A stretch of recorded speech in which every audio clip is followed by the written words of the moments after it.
So I have to imagine it's highly recommended within the medical field for anybody in order to stave off the flu is to get a vaccine. Correct. Can you explain what a vaccine actually is? Perfect. So there are many, many iterations of the vaccine. Vaccines in general terms are typically surface antigens. Antigens are products of a particular foreign invader. So if you can think of the flu virus, a lot of the antigens that are used in the vaccine allow our immune system to recognize it and then form antibodies. So the most common flu vaccine is something called a quadrivalent vaccine, which basically covers 4 major subtypes of the majority of the circulating virus that's out there.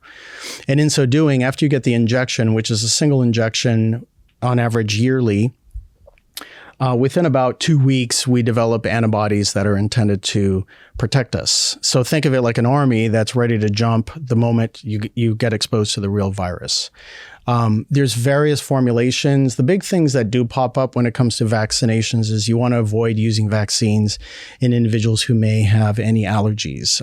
The unique thing about influenza vaccination is the majority of them are developed in eggs. So an egg allergy is typically a contraindication, but it has to be a real egg allergy. I've seen many patients who describe egg allergies, but they also consume bread products or cakes or so forth that are made with eggs, and they seem to do okay.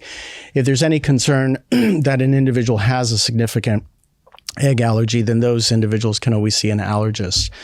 But that doesn't necessarily need to be required because different types of vaccines are also not done in eggs. There's a type of influenza vaccine called recombinant, which doesn't use eggs at all. So that's always an option. That's also a single injection.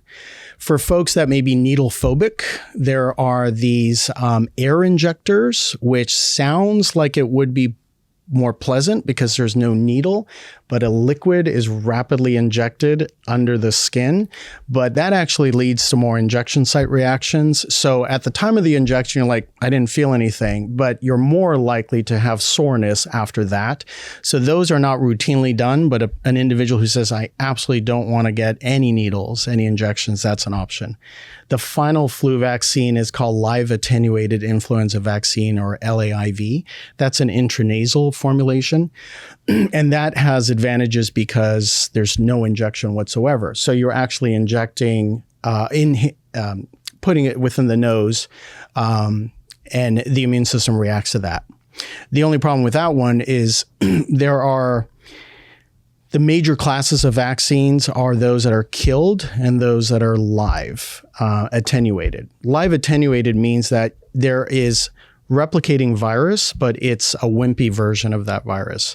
And so you can't use the intranasal in individuals who have a weak immune system, because even though you're trying to prevent influenza, you could potentially create an influenza-like illness if that individual has a dramatically weakened immune system.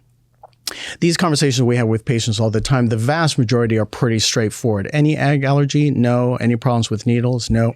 You're in and out pretty fast. Yeah. Hey folks, connecting with your benefits is our primary mission, and the SITREP is providing more options than ever. Subscribe to our free email newsletter, subscribe to our audio podcast channel, or subscribe to our content on YouTube. For details and links, check out the description below.